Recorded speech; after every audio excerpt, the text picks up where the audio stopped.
Good afternoon, everyone. I hope you found the conference valuable so far. I'm honored to introduce Bill Franks. He's the Chief Analytics Officer for the IIA, the International Institute for Analytics.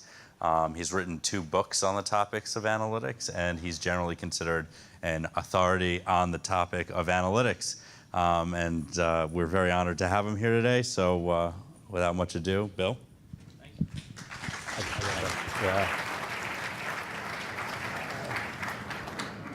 Yeah, so just for a little background, I'm what I say the classic quant from my generation. So I had a statistics master's degree. My first job, I was building some of the earliest churn models at AT&T right after they broke the company up.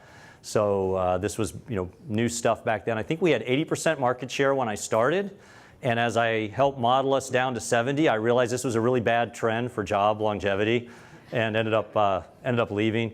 I spent some time with IRI in the packaged goods industry building marketing mix models for a number of years, did a stint through what used to be called database marketing and actually targeting junk mail initially and then emails and so forth. And then last decade and a half or so, I've gotten to spend a lot of time meeting with a lot of the biggest companies in the world and hearing about what are they doing, why are they doing it. And that sort of led to what I'm going to talk about today, which I see as one of the biggest trends out there that fits on top of a lot of the other things that you've read about and heard about. Big data fits into this, a lot of the IoT stuff. So what do I mean when I say the industrial revolution of analytics is here?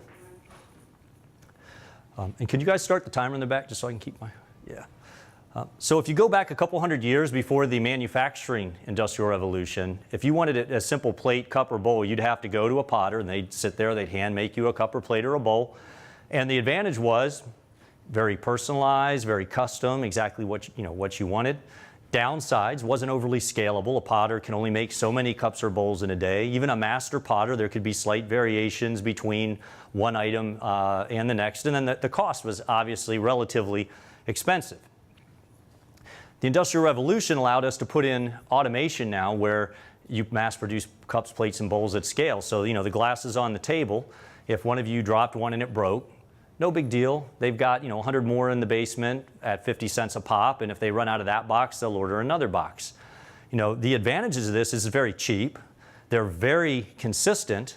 They're not very personalized. They're not necessarily as nice. But, at home, I like the mass-produced stuff, like the plastic things for my kids. But there's still a place for pottery, right? I know we have a centerpiece in our dining room. We've got a little fruit washing bowl, a number of things. So it's not that everything is fully automated. It's about using it at the right point. There are places where I'm willing to spend the extra and where it's appropriate for the pottery, and places where I just need mass-produced.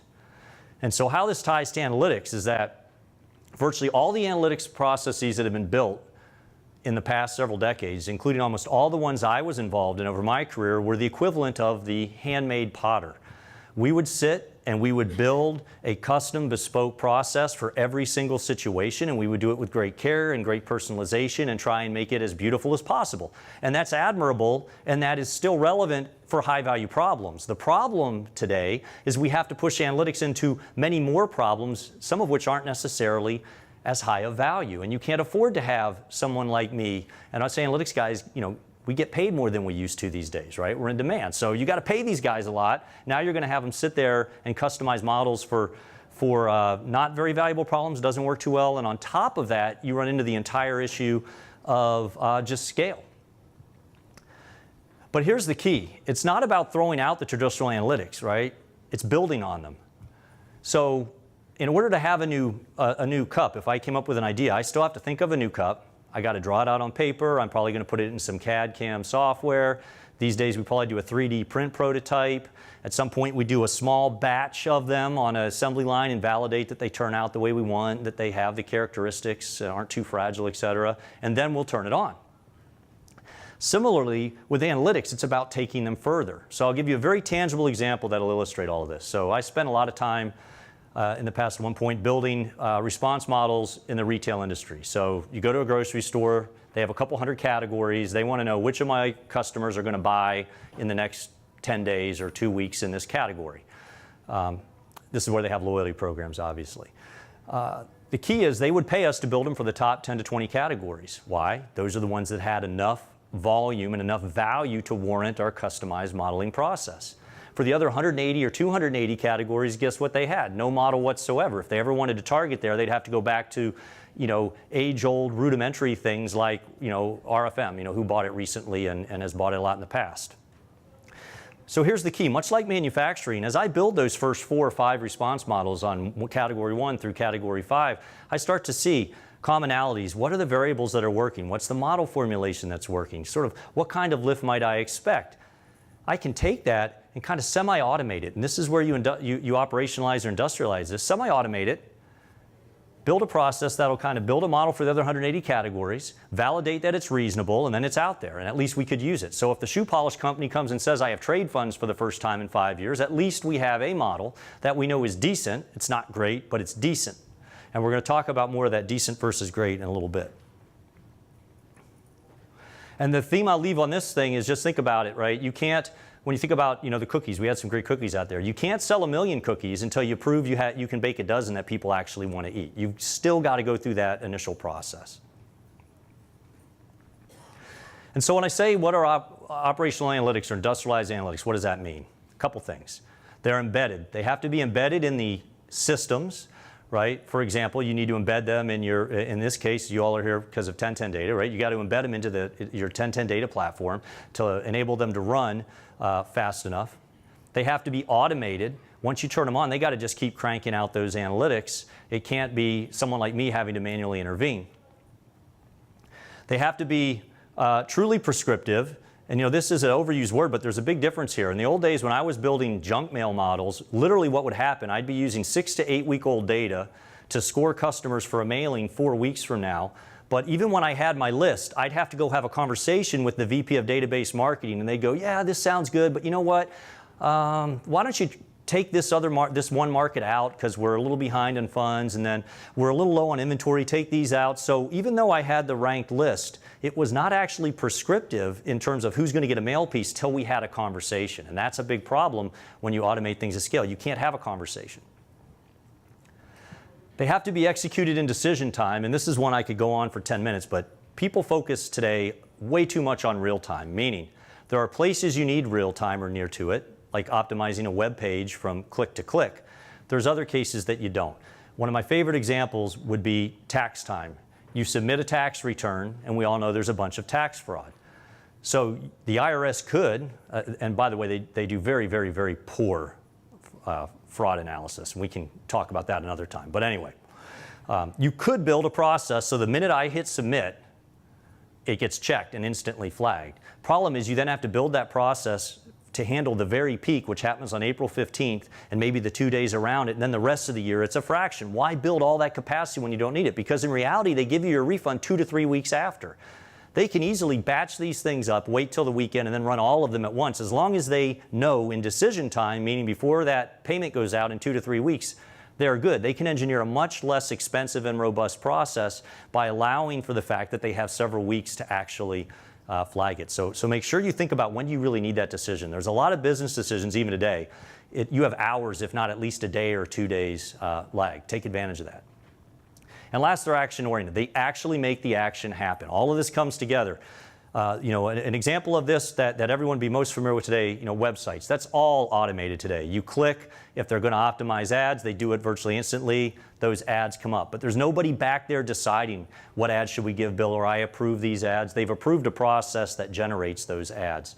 And what happens with the scale of analytics we have today, there's really no choice there. But it's a great example, and more analytics are starting to go this way. So there's a big distinction between analytics applied to an operational problem, which that has been done for years, right, and operational analytics. So let me give you one. There was a bank I'm aware of that had done some research on what causes people to close an account, and they determined that if you complain about a fee once, like an overdraft fee or an ATM fee, and they turn you down for a refund, nobody cares. If you start to complain multiple times, particularly if you get more personal about it, it becomes a really big problem on the third one. So let's say I'm at my computer tonight, I see a fee, and I hit the quick dispute this charge and type a message for 5 seconds and go, I want my money back. For them to turn me down is very low risk. So on my way to work tomorrow, I call the call center. I ask for the fee. And they say, nope, we're not going to do it. Now, in a traditional process, my scores might only get updated each night. So in other words, as of now, the system still, because last night I asked on the web, it said, Bill's not at risk, turn him down. I just called. Tonight they would update it. Problem is, you need to operationalize it, because I'm going to walk in, after they turn me down in the call center, I'm going to walk into the branch and ask the manager on my way to work, because I'm really mad. If we're updating it on a nightly basis, when I go in, that manager is going to see that they should reject me, they will, and they'll lose my account. Operationalizing this is, as soon as I call the call center, they log that they turned me down, my scores are updated. By the time I walk into that branch, they're going to have the notice that they return my money. If you think about it as well, in the new world of maintenance, when you buy a car, you get a book with all the maintenance schedule. There could have been a ton of analytics went into that, but that book is generated once per model year, and then it's in print, and it sort of stays there. That's applying analytics to an operational problem. Operationalizing it is the new world of IoT, where you're actively monitoring an engine, looking in real time to see what might need or might not need to be done. So it can flag and say, well, we know we told you to change your oil every X many thousand miles, but based on all the readings, you're good for another 2,000, let it go. On the other hand, your transmission fluid must have a leak, it's low, you need to get that fixed. That's where you operationalize it, where it's ongoing, inserting itself and in taking action, like alerting you to this problem on an ongoing basis. So one of the big changes with this, as you do this, is that you move to monitoring versus making decisions, right? The big cheeses are no longer making the decisions day to day, but they're monitoring them on a dashboard. And it's much like Operations Research 101. If you remember the classic control charts, there's an upper bound and a lower bound, and you watch a temperature, for example. If it goes too far up or down, someone in a manufacturing process hits the red button, they stop, and they go and they diagnose it. It's the same thing here. I might have that web optimization process, and I'm expecting 3 offers to go out 50, 30, 20%. The VP's sitting there monitoring that on an ongoing basis, the whole team is. As long as it's about 50, 30, 20, and the responses are coming in around the usual, everything's fine. But suddenly it flips. We're going 20, 30, 50. That can have financial implications other than being suspicious. They can similarly hit the red button. Bill, we just turned off your process. We're doing randomized offers temporarily. Go figure out, did the data get corrupted? Did your process somehow break? Have customers actually changed their behavior? Diagnose it, we'll turn it back on like an assembly line. But the key is you're monitoring that now rather than making all the decisions. You also have to think about operationalizing before you even start. You can't just think about what's going to be the most elegant solution. It has to be the most elegant solution that you can actually scale and embed and automate and take action. And so, in your house, if you redid a bathroom or a kitchen or a bedroom, you can go to the home improvement store and they have hundreds of door handles in different finishes, some that you turn, some that you twist, some that are solid. Some look really great, and you can put that in your house, and that's awesome when you use it a few times a day. But you come into a hotel or an office building, you almost always have some variation on these metal U-shaped things. They don't look ugly, but they're certainly not as elegant, and they can't have the moving parts or anything because they're being used thousands or tens of thousands of times a day, and the one that's in your house would break very quickly at that scale. And so there's trade-offs. You have to realize when it's no longer me building a bespoke process that I'll run once a week with me carefully monitoring it, I've got to think even before I start, will what I'm about to do actually work at the scale we need it? Oftentimes the answer might be no, and you have to make sure that you're targeting ways that will work. One of the interesting things here as well is people say, well, Bill, doesn't this change then everything about what the business people do? They're going to be freaked out by this. They're going to have to change everything about what they do. And I said, well, not necessarily. If we go back to, in the old days of direct mail, what did the VP of database marketing care about? How many pieces did I mail? How many of the coupons were redeemed? And how much money did I make? Today, on the web, what does that VP of digital marketing want to know? How many offers went out? How many people clicked through? How many dollars did I make? So there's basically the same type of dashboard that people care about and still care about. What we change is under the hood how the data that feeds it is generated. So we're generating the offers in a different way, but the way to measure the offers is still the same old thing. If you're doing warranty analysis for cars, you still want to know how many cars, how many problems did I have, what was the cost to fix it. But with the analysis, we're hopefully having to fix less cars at less cost. But the business people themselves, the only change they should have to worry about is hopefully seeing the dashboard look better on a day-to-day basis because of the analytics. They're not actually changing their decision process or how they do it. Another thing people will get upset about, well, you know, I'm losing control of this. Why am I going to let you nerdy guys do such an important part of my job, and I'm going to get fired over it if it goes wrong? And I always come back with, you know, everybody at an executive level delegates the vast majority of decisions every day anyway. That's why we have large companies. The CEO doesn't make every decision. They delegate a lot to the VP of sales or the CFO, who then delegate down appropriately. The point is you trust people, so you let them make decisions on your behalf. If they mess up, you fire them. It's no different here. You're letting a process make decisions for you that was built by a person or team that you trust and that was tested. And if that process starts to deviate and not work well, then you could throw out the process and or fire the people who created that process. But I don't see any fundamental difference between trusting a process that was built by trusted people and having the people directly make the decision. Only the main difference is if the process works well, you're going to get a lot more benefit because so many more decisions can be made. You do have to take care, though, and this is one of my favorite things. Let's see, is there a laser on this? Not a laser. So if you look on the bottom left here, that little rectangle, it's light red, and then there's a dip in the middle. That's where this chart's from. And I always point out, this has nothing to do with Accenture. This was the flash crash in 2010. Accenture was one of many stocks that got affected by some program trading algorithms that went wrong. The key here is up top, max price of $41 that day, min price of a penny. So some trading algorithms went horribly amiss that day, and a bunch of stocks plummeted down. In this case, you know, down to a penny. It was all artificial. People made and lost a lot of money as a result of this, caused a lot of mayhem. They reversed a lot of trades, which is great if you're the guy who had limited order in at 30 and then sold at 10 cents. It was horrible if you're the guy at lunch who goes, oh my God, Accenture's 10 cents, and you bought thousands of shares and then had your $1 million taken away. Point is that everybody said, oh, that's the end of program trading. This was so expensive. This clearly ends this mess. Well, if you follow the markets, you'll know that I think well over 50% of all the volume on every stock and commodity exchange is program trading now. They have tightened their monitoring and the checks and balances, but this was a cost of doing business. They're making so much money off of these things that it was a blip. Painful, but a blip. And so as you do this, you have to prepare the organization that things will absolutely go wrong, no matter what you do.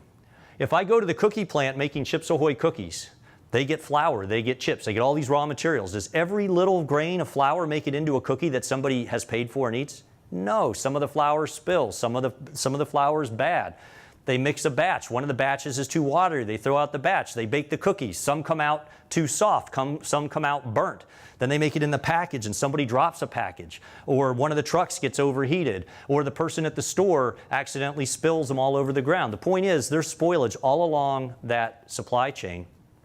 But that's okay because they're not trying to say we'll never have cookies that don't make it. What they try and do is keep it low enough that it's a cost of doing business. It's the same thing with analytics. If you had a risk model automated making loans, you can't let the naysayer come in and go, look, here's some loans, 10 loans I found that are clearly bad loans that your model said that we ought to do, and we're going to lose our shirt on these loans. You have to be ready to go, that's an unfortunate cost of doing business. Let me show you the 10,000 loans we made this past week that we otherwise wouldn't have made that are good risk, and here's how much more money we'll make from the 10,000 than the 100. But you have to prepare for this and prepare the organization, or someone's going to go find an exception or two and they'll try and debunk your entire thing. It'll never be perfect. And so this brings up what for me was the hardest part because, you know, I'm a type A analytics guy, I'm a perfectionist, I want to build the best stuff. I don't like the idea that it's not. And it hit me that really what we're talking about is we're not optimizing every individual decision. That's unrealistic. We can't do it. We're optimizing the aggregate impact across all of the decisions that we're going to make with this process, fully accepting that some of the decisions won't be as good as we wanted, but that overall we'll do better. And back to the trade-off for what will scale. This might mean that we're putting in a model methodology and some algorithms that we know aren't theoretically the best, that we can actually prove aren't theoretically the best, but the theoretically best ones actually couldn't scale where we need and therefore couldn't be deployed. So then you're left with the choice. Do I do nothing because I can't deploy the best and I stay down here and the best is up here, or do I take the one that at least gets us here and I can deploy it and be happy I landed this much and then worry about the remainder? You gotta go after what you can get and then worry about the remainder. And this is a huge mind shift. So I'll give you a couple of examples. One of my favorite, I have a good friend who works for a large logistics company, and they spent hundreds of millions of dollars over years optimizing their drivers' routing and package routing into what truck does the package go in and how do they drive. And he told me about, and you can imagine this, when their first prototypes, it didn't go well all the time. So in one example, there's like a 30-year union truck driver, probably darn good at what he does, and these nerds from headquarters in a suit show up and say, we want you to drive this route because we know better. How do you think that went over? Not very well. So they got very, very smart. They said, we can't do it this way, and they made it into a game. I believe he told me that literally the recommended route for the day became, can you beat the computer? They made it into a challenge. And that same 30-year truck driver was going 150 miles a day. And they challenged him, the models think you can get down to about 140, what do you think? And the guy grumbled, said, this is all bogus, went out and focused, and then looked at the route, and he would deviate sometimes, like he might know that there's construction down here that the general maps wouldn't. And he got down to 135, and he beat the algorithm. So then they updated the algorithm for the deviations people were making, and then they said, we think you can do 130, what do you think? And he grumbled and grumbled, he got down to 125. Two important things. That driver got down 25 miles per day on average. A mile per driver per day was something like $35 million a year to the bottom line. They're saving hundreds of millions of dollars per year on this process. And that was one of the earlier versions. But here's the key thing. The driver still thinks that the models suck. He beat them every time. They don't care. It's not about convincing people that the models are good and making them understand it. It's about changing their behavior. Let him think the models suck. That's great. They can all have pride that they were able to beat those models. They need them to stop driving the routes they were driving. That's the important part. Similarly, you don't want the call center agents. They shouldn't care. Why are all these offers I'm being asked to do changing? They should deliver those offers and then notice, oh, wow, people are actually, buying more. Oh, I'm going to get a bigger commission now because I'm hitting my numbers. And their industrial-sized problems are often very small gains with some of these operationalized analytics because, again, every individual decision is very small. I saw a gentleman from an organization that makes the big wind turbines, the kind that are out in the ocean or out in the Midwest. And they have analytics continuously going on where it will change the angle of the blade in the wind, just sort of rotate it. It'll actually deform the blade too, the shape of the blade, in order to maximize power. These big gas turbines, like a power plant size, this isn't a car, power plant size, if you heat the fuel in some cases, you'll get better fuel efficiency. In other cases, you don't want to heat the fuel. It all depends on operating conditions. They're constantly analyzing. These are maybe 1% to 2%, sometimes 0.5% increases.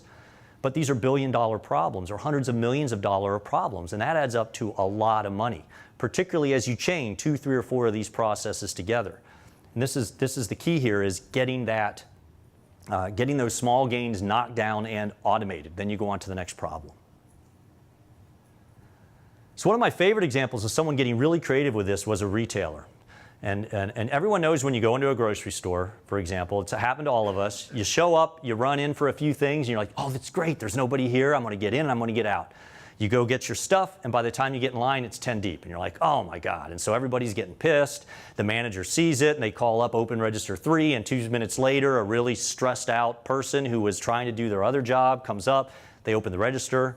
And by the way, research has shown that when cashiers are stressed, they make far more errors in scanning, which are often in the customer's favor, far more than the stores, in part because customers will notice when you misscan an item at 10 instead of 1, but they may not point out when you scanned it at 10 cents instead of 1.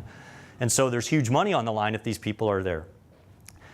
And then the customers had a bad experience. So what they did, they realized, we have these security cameras monitoring our parking lot continuously. Can we correlate an influx of cars with a rush at the register? And when you think about it, if you look at that picture, it's not that hard to do with today's technology. Every parking space is basically a little rectangle. And you can even, you basically can very easily get to a percentage of parking lot filled. They found it was about a 15 to 20 minute delay. So what they started to do, if there was an influx, maybe a high school game let out, or there was a play, or someone had a big party, there's any number of things that the store couldn't possibly know about in advance or wouldn't have planned. Now the store manager gets an alert, you got 15 minutes, so they can go back to the stock person, hey, finish this crate, get a drink, then open register 3. What happens is, before the rush happens, they have the register open, everyone goes out, never knew there was going to be a rush. The other grocery store who's not doing this, you still go in and you get pissed off every now and then. Over time, you're going to shift to the one. So it works out for everyone. The employees are less harried. The customer has a better experience. The line never even forms. But you got to be doing this ongoing, minute by minute, in real time, and then taking the action. So all of this, though, requires building in phases. You can't skip. So back to the point it builds. You can't just skip. Well, we've always been bad at analytics, but we're going to go to operational analytics, right? Just like I hear people today, oh, we're bad at analytics, but we're going to be a leader in artificial intelligence. I always think that is the most ridiculous kind of thing, right? You've got to start simple. So let's go to that truck example. If I can't get the right 100 packages on the truck to begin with for every truck, what's the point in optimizing how to deliver the wrong assortment? It's not going to have much value.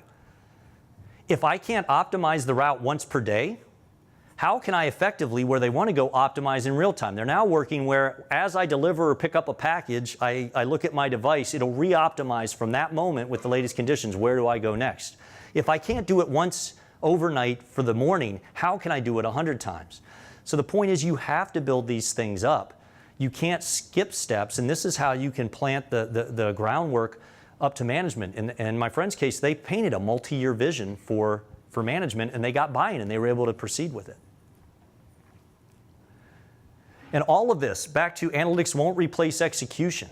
You've got to make sure you deploy this stuff. So back to it, if the call center agents say, yeah, this is weird, this new offer that's all of a sudden popping up, I'm not going to deliver that, I think I know better, then you're not going to get the value of the analytics. And you can't say, oh, Bill, your analytics sucked because we didn't get a lift in sales, unless you're able to show me that, in fact, the agents delivered those and they didn't perform. But it can be hard. Like, how do you know if the agents are delivering? You have to do some kind of audit, for example. You have to take that step to make sure they're taking action. If all of the drivers went out and just ignored their recommendations and kept driving 150 miles an hour, people could have the mistaken assumption that the algorithms didn't do what they were supposed to do. And it wasn't the algorithms at all, it was the lack of the action. And so I'll wrap up with a couple thoughts here. A lot of the operationalized analytics are relatively simple today. But back to the layer cake, let me give you a very real example I want to finish with. If I was at an automotive company and I came in and I said, a couple years ago, guess what, board of directors, we're going to have automatic braking in our cars here next year. If you're going too fast and the car in front of you has stopped, we're going to automatically brake so you don't hit the car. Everyone's going, hey, that's cool, that's nice. I mean, us as consumers, we went, oh, that's sort of cool. You didn't jump up and down and you weren't excited about it, right? You didn't want to put a deposit on a car 6 months early because it had auto braking. And the next year they might be, yeah, you know, we have this lane deviation detection. If you start to drift, it's going to beep and actually steer you back into the lane. Cool, no one has a problem with that. It's nice, but you're not going to jump up and down. But this gets back to the vision. You have to look at it longer. You have to be willing to say, so this year, yeah, auto braking's cool, not that exciting. Yeah, the lane deviation detection's nice, no big deal. But in 5 to 7 years, when we put 20 of these little things together that aren't exciting, that's how we get to the autonomous vehicle. Now, that's something people are excited about. That's something that everyone's investing in, that I guarantee you people will put a reservation in 6 months to a year with a hefty deposit to have some of the first full autonomous vehicles out there on the roads. Key is, you would never get there if you were allowing people to look at the intermediate steps as the end game. You've got to make sure you have the vision and that you're following that vision and that you're building the systems and the platforms and the processes to do it. And so, you know, I think the automated vehicles are one of my favorite topics for this reason. It's really how we're changing the world with analytics. So, you know, I always say a baby today, they're going to have to learn to drive probably 15, 16 years from now. By the time they're 30, they probably won't have to. By the time they're my age, it'll be illegal to take control of a vehicle except in a dire circumstance. For real. I mean, these cars are going to be going down the road with 2 inches between them at 70 miles an hour. To have a person add the mayhem of our randomness in that is so dangerous, no one will ever do it. And I see my grandchildren doing the old, Grandpa, is it really true you used to drive Mom or Dad in a car yourself? Don't you know how reckless that is? And I say, well, yeah. And I remember standing up behind the bench seat behind my parents, jumping up and down, going down the road because we didn't wear seat belts, right? We didn't know any better. I'm sorry. You're lucky that yet your mom and dad's alive, and we were all idiots. The point is,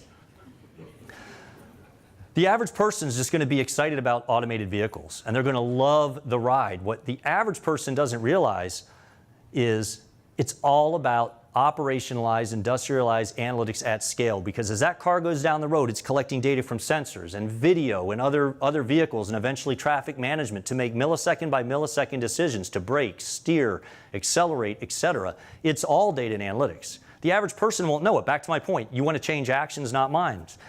We don't need the general population to fully understand the impact of all these analytics, but what I'm excited about is people like us in the room are having the chance to be involved in world-transforming things like this that are actually data and analytics based, even though people think of it as more of a technology thing. The technology is important to it, but it doesn't actually work without all the analytics on top.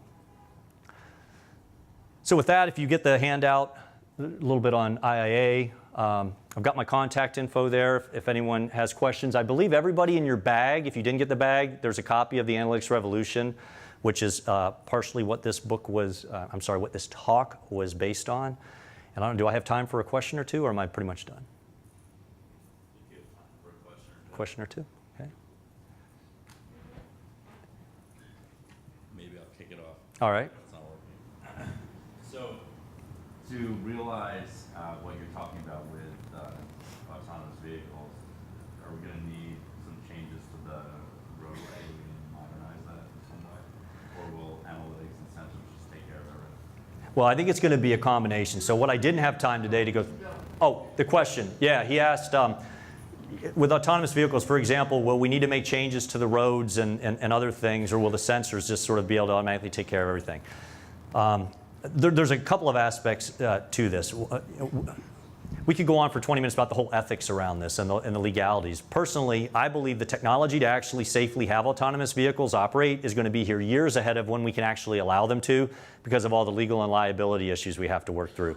But that's a different topic. To your point, it's going to be, I think, a combination. They're going to learn and understand what causes the most trouble for the algorithms, and I think we very well could see, just like over the time they started to put those little reflectors in the middle of the lanes, and they have those little, I know Atlanta, we have a lot of those little rumble strips on the interstate where they're little divots right when you first go off the road that kind of wake you up, because they learned that those were helpful. I think as we get autonomous vehicles, we will start to realize some things that might help. They might add some different shapes and or lights or sensors onto some of the signs to make them that much more recognizable.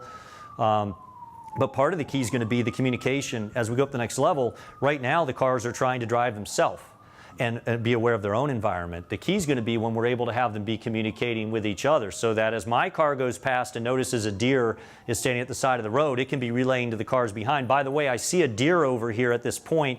Be aware of that and keep an eye out. And so it's back to the complexity. You got to have a car able to drive itself before that car can then be linked with other cars and help the other cars drive better as a group. And eventually then you get to the whole traffic management where, the City of New York will have stuff where, as it knows, Bill just said he needs to go to LaGuardia, and based on the current traffic patterns, we're going to route him over this way. And as soon as they know they send enough cars that way, it'll start to route cars the other way, and everyone will, everyone will be able to go. But it's going to be, I think there'll be not as many changes in the infrastructure as you might think, but I think they're going to find some really high value, low cost ways to change our road structures. And just one follow-up, sorry to monopolize this, Sure. but how do you model ethics and morality into the whole autonomous driving situation? So how do you decide when something actually goes wrong, whose car crashes into whose, and who lives and who dies and all that? So here's the deal.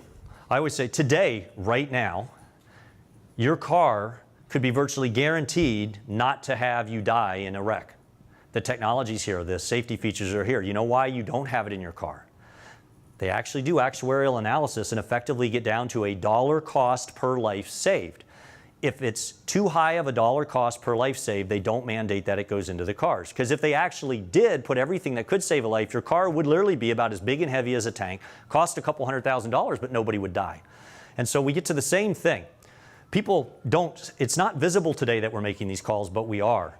And when it comes to the ethics, there's that, I think it was a Harvard Business Review article around, who gets hit. So I'm on a windy road, and I come around the corner, and there's somebody in the street. My choice is run the person over or miss them, but then I go off the cliff, and I almost certainly die. So what do you do?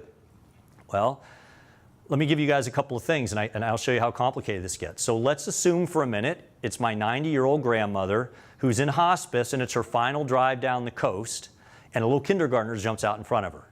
You probably say, I feel bad, but let's have grandma run off the cliff. Fair enough, right? But what if my grandma is crossing the street out on her hospice visit while a young mom and her 4-month-old baby are coming down the road? Now you're probably, yeah, you know what? I hate to say it, but we're going to run grandma over, okay? But then you can start to say, well, yeah, what if it's 10 old people crossing the street and one kid or 20? The point is the number of people, the profile of the people, all would come into play to what you would think was right in a situation. Problem is the algorithms have to be programmed. They're going to do something or they're not going to do something. And the way I always look at it is this.